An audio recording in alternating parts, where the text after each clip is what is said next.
Hi guys, Davey here from PhoneBuff.com, and in this video I'm doing a review on the Samsung Galaxy Note 10.1 tablet. I'm really excited to do this review because this is arguably one of the best spec tablets, if not the best spec tablet to ever hit Android. But before I actually go into what I like and what I dislike, I want to give you guys a quick hardware tour. So on the front of the device, you obviously have the screen, which is 10.1 inches, and given the fact that the name is Galaxy Note 10.1, that's not really a surprise.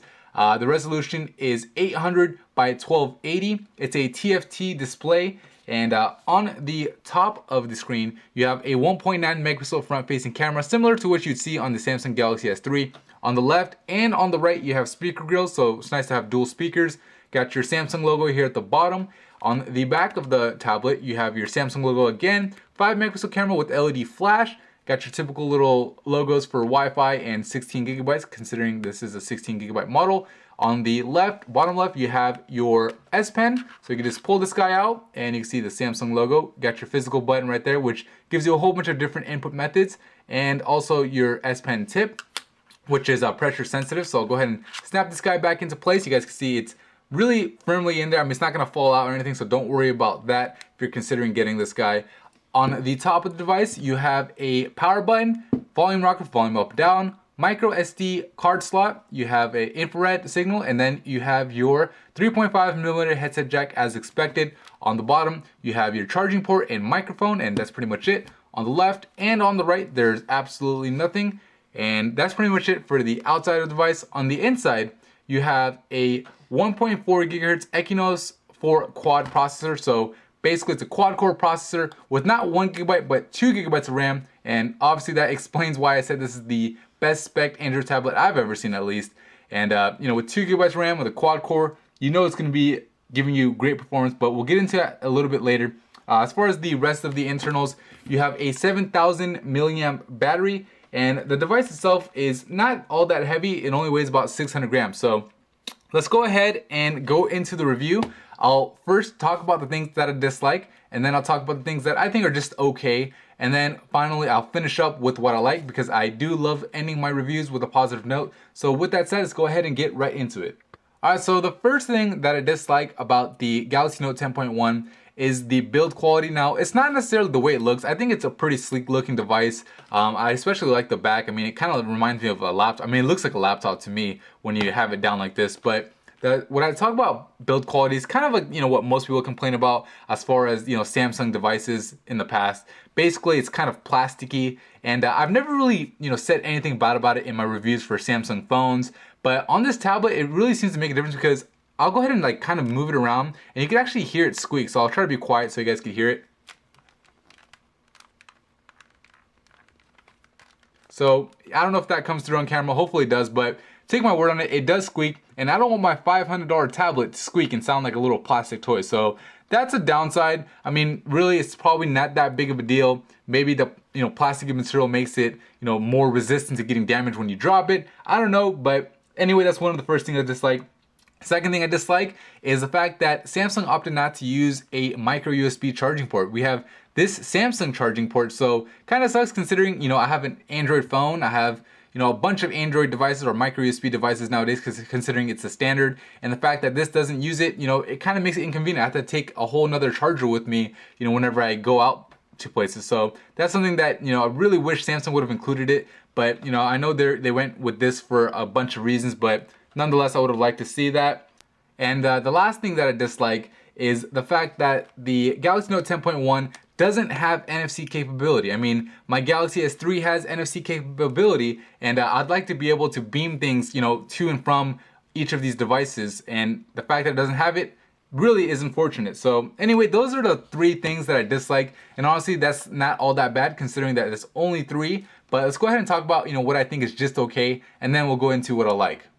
Alright, so what I think is just okay, it's not necessarily bad, but I wouldn't consider it something that's good, is the screen. Yeah, it's 10.1 inches, it's nice, and as you guys can see, it's pretty bright. However, I feel like the resolution just isn't all that high, especially considering the price point. At $500, I was just expecting a better resolution screen. At 800 by 1280, you know, it's really not that high. I mean, it's the same resolution you see on the Nexus 7, which is a 7-inch tablet. This is a 10.1 inch tablet, so the PPI is going to be even lower. The PPI on this guy is 149. So I mean, I'm getting, you know, double that on my Galaxy Nexus, on my Galaxy S3.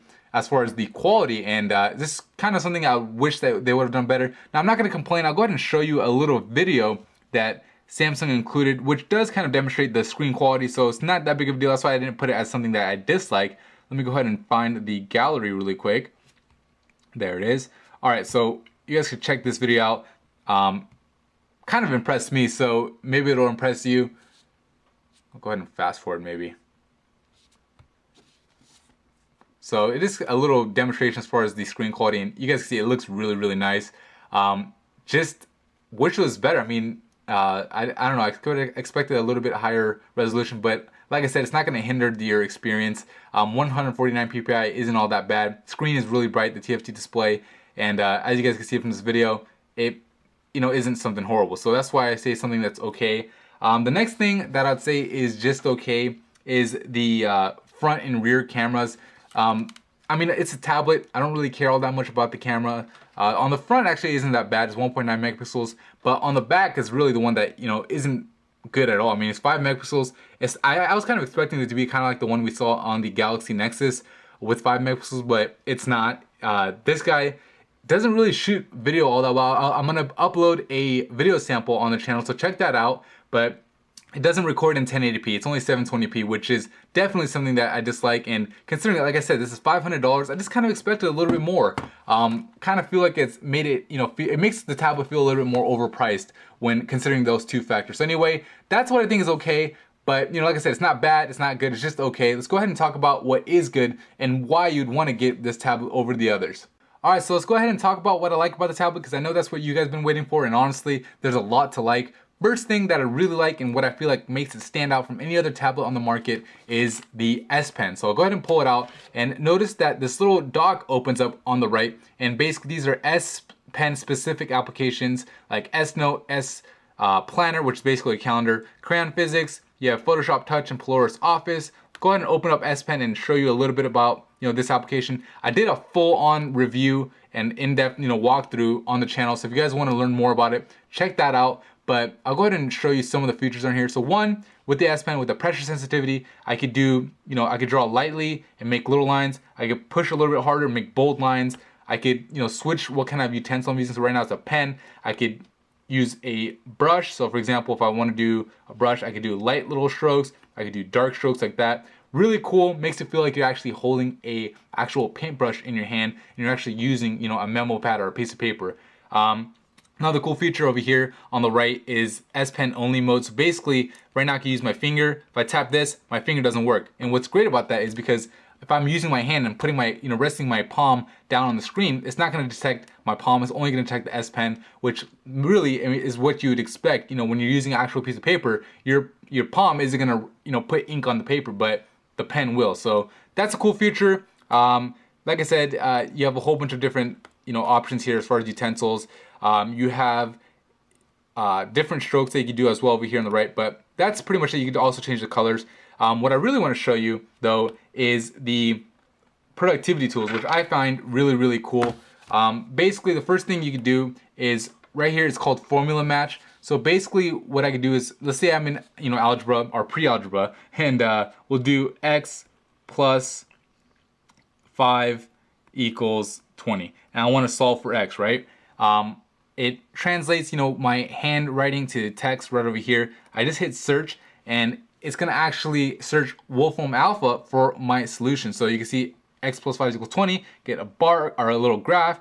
You get an alternate form of writing it, and then you get the answer, x equals 15. Where was this, when we were in school, or when I was in school at least, some of you guys are obviously still in school, and this is a great tool. I mean, not for, cheating or, having this do your homework, but if you really can't figure something out, it's a great way to help you, and helps you figure things out and get the solution if the answer isn't in the answer key. So while we're here, we'll go ahead and talk about the, what is it called? Multiple window mode. Basically, what you have here is two screens. You can see I have my notepad still open, and I could actually still use it, and I have my browser open. And it's not just Wolfram Alpha. I could actually go to, any website I want. So I'll go to PhoneBuff, and you guys can see PhoneBuff is rendering in the background. I'm still using this. There's a little bit of lag because it wants to figure out, which screen I'm actually, or what side of the screen I'm actually using. But you guys can see I could use, PhoneBuff. I could zoom in and out, go to a different article if I want, and continue using you know, the S Note application here. So for example, if I'm taking notes on something, I could do that. I'm right-handed, so I'm not going to be able to do on the left. I can just switch this to the right. Really cool functionality, and this is thanks to the processing power and the RAM that you find on the Galaxy Note 10.1. You know, otherwise it would be lagging like crazy. So this really shows you the power. Go ahead and close out of here. You have a few different things you can actually do. So it's actually called multi-screen. I don't know what I called it earlier, but you could open up your internet browser like we just did, your video player, Polaris Office, your gallery, your email. We'll go ahead and do video player really quick while we're here. And for example, let's say I wanted to take notes on this video, which I showed you earlier. I could do that. You know, I don't even have to use this. I could just go back to regular pen mode and take my notes as I wish. And really cool to be able to do that, you know, while there's a video playing. And that just kind of is a sign of, you know, how powerful this tablet is. So anyway, we'll go ahead and close out of here. So I'll just hit X really quick. So whatever side of the window you hit X on, it closes that. While we're here also, I'll show you that you could tap this guy right here, and basically it takes your video player and makes it a little window, and you can continue using, you know, your web browser or whatever you were doing before and still be watching the video. So again, really shows you how powerful, you know, the tablet is. But I believe the Galaxy S3 has this feature as well, so doesn't need all that much power, but really cool feature with TouchWiz. And honestly, that's the second thing I like. So other than the S Pen and the S optimized apps, I really like TouchWiz because I feel like, you know, they add a lot of value to the user experience that you normally wouldn't get. So I'm going to go ahead and close out of this video. We'll go ahead and hit stop. I'm just going to hit home. Speaking of, you know, TouchWiz, one thing you'll notice over here is you have your back, home, multitasking window, and you have your app screen right over here. But let's say, for example, I wanted to hit here. You would think it's your regular apps, but it's not. These are your little pop-up windows they could actually use. So we used the video player earlier, and you could actually do different things. Like, for example, I could open up the calculator here, and, you know, if I was, for example, in my S Note application trying to figure out that same algebra, you know, problem that I was on, and I had to use my calculator, I could actually do it while I'm in, you know, this note. So I could write that. Or I could go over here, use the S Note, and use this guy. I can move it around and continue using the notepad. I could set it down all the way over here if I wanted to. And if I wanted to go to the main calculator app, I would just tap this little arrow, and it goes right into it. So really cool functionality. It works with, you know, the music player, S Planner, so you have a little calendar, your task manager, world clock, and there's different ways to get it. There's a lot of shortcuts. So for example, if I wanted to get it to S Note, for example, I don't have to go through the dock, which, you know, I don't think it's on here because I took it off, but you can edit, hit edit, and then add it like that. So anyway, I don't have to actually go through there. I can actually press the physical button on the S Pen, double tap the screen, and it's gonna show up. So I don't think it registered it. There you go. So you guys can see, same idea. You have your little pop-up window. You could use the application if you want. For example, if I wanted my task manager, instead of going here, I could just press and hold on home, and it brings my task manager app open. I could close all the apps. So let's go ahead and do that right now. So we'll go ahead and end all, and you guys can see, close it out, see how much RAM I have. So 89 out of 1.78 available. Bunch of RAM available. You're probably never going to use it all up. Right here, you guys notice at the bottom, you have a screenshot button, which basically you press it, you can take screenshots. Of course, if I wanted to use the S Pen, like I said earlier, press and hold on the screen and take screenshots that way too. So there's multiple ways to do things on the Galaxy Note 10.1. Really cool functionality. TouchWiz is, you know, something I like a lot on here because, like I said, it adds value. Things like, you know, you're able to hide applications, or you're able to uninstall applications in bulk. So for example, if I wanted to install some apps, I could just do it like that. I mean, really, really easy to uninstall applications. I could go out of that mode. If I wanted to hide some applications like this, for example, you know what, I don't use the screensaver app and world clock. I hit done, boom, it's gone. I don't have to uninstall it. Maybe it won't let me uninstall it, but at least I could hide it. And if you want to learn more about TouchWiz, check out the in-depth review that I did. I did it on the Galaxy S3, but pretty much getting the same features here on the Galaxy Note 10.1. We'll go on and talk about the next thing I like, and it's the infrared sensor. The infrared sensor is really cool to have on here because there's an application preloaded which is called Peel. They call it Smart Remote, and basically what this does is you go to your TV, as long as it's supported, and you pretty much set it up, and it's really easy. All you do is turn off the TV, you open this app and say turn on my TV, and it'll automatically like scan through all its little codes. It'll turn the TV on, it says did it turn on, you hit yes, and basically you control your TV from your tablet with the infrared, just like you would the remote. and also you can control your cable box. So I have UVerse, I set it up with my UVerse, and I'm able to, go through my whole TV guide on here and then change the channel. So really nice application, really cool that they added that feature. It really, opens up the opportunity or capability of the tablet. I'm gonna be doing a video on that showing you how to set it up and a quick little review, so check that out on the channel as well. Next thing that I'm really happy about with the Galaxy Note 10.1, and one I almost thank Samsung for, is thank you for this micro SD card slot, because I feel like the general trend lately has been not to include these. The fact that this guy has it is awesome because I could, it's a 16 gigabyte model, you can get a higher one, but 16 gigabytes, I could add a 32 gigabyte card in here, which I could probably get a lot cheaper than trying to get the higher model. And I have 48 gigabytes total, which is awesome. If I run out of room, I could swap that 32 gigabytes and carry a few of them on me. Really awesome feature I have. Next thing that I like is the speaker positioning. I mean, Samsung really seemed to listen to us and put the speakers on the front. I mean, why do you really need speakers on the back or on the bottom? When you're using your tablet, you're looking at it, like this. Your face is facing the tablet, so why not have the speakers pointing at you, so that way the sound, is louder. And not only, is the speaker position great, which makes, the audio experience better, but the speakers are actually good themselves too. A lot of tablets, for example, like the Nexus 7, doesn't have that kind of speaker sound that you'd expect. This guy definitely isn't like that. It has a loud speaker. You don't need any applications to amplify it. It gets the job done, and considering they're on the front, you don't even need that loud of a speaker anyway. So that's the next thing that I like. That's pretty much it. I mean, everything else, you're familiar with as far as Android tablets. I mean, you're gonna love a tablet for the tablet experience, but those are the things I feel like make the Galaxy Note 10.1 stand out. Overall, I have to give this tablet a thumbs up. I mean, I kind of feel like it's a little bit overpriced. I wish they would have priced a little bit lower, considering there's other options out in the market with, higher resolution screens like the iPad, which offer, different things with the same kind of processing power.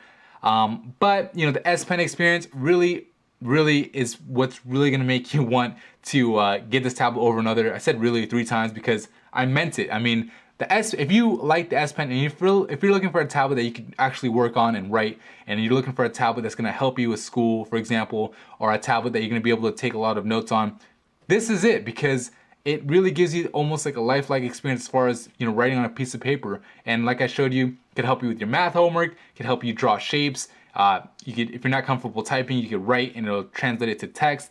Whole bunch of features. Having Photoshop in here, I did a full-on review.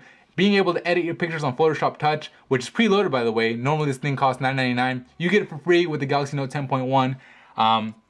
Editing photos isn't all that easy, especially even on the computer, using the mouse. It's not that easy to follow, for example, if I'm editing this horse, it's not easy to follow his nose or whatever with a mouse, but with your pen, it's really easy to do, and you're able to edit it, just like you want. So if I wanted to make his eye look like that, I could do that, and it's really accurate with the S Pen. So just a overall thumbs up for it so far. I forgot to mention this last thing, which is what I like, is the power of the Galaxy Note 10.1. So like I said, the processor, the quad core, 1.4 gigahertz Exynos. You have 2 gigabytes of RAM. I mean, you're gonna get better performance on this tablet than most tablets out there. I did speed comparisons with the Nexus 7, it beat that out. I did benchmarks on this guy, and the benchmarks just blow everything out of the water. I did a comparison with the iPad, and the performance is actually pretty much the same on those two tablets, but if you look at the benchmarks, and when this guy gets Jelly Bean, it's gonna blow everything out of the water. I mean, it has the hardware to do it, so I'm really excited about that. Like I said though, if you're gonna consider getting it, consider the pros and cons that I mentioned earlier. What's important to you? How important is the S Pen? And also, do you feel like, for $500 it's worth it? Because like I said, some things, don't reek of, or don't really make you feel like it's a $500 tablet, like the squeaky build quality, the not so high resolution on the screen, things like that. But anyway, that's it for me in this review. Just wanted to give you guys, my experience with the tablet. Want to give you my likes and dislikes. If you found it helpful in any way, please hit the like button and subscribe to the channel. And again, check out all those other videos that I did with the Galaxy Note 10.1, because this will give you a lot better idea as far as whether or not this is the tablet for you. Thank you.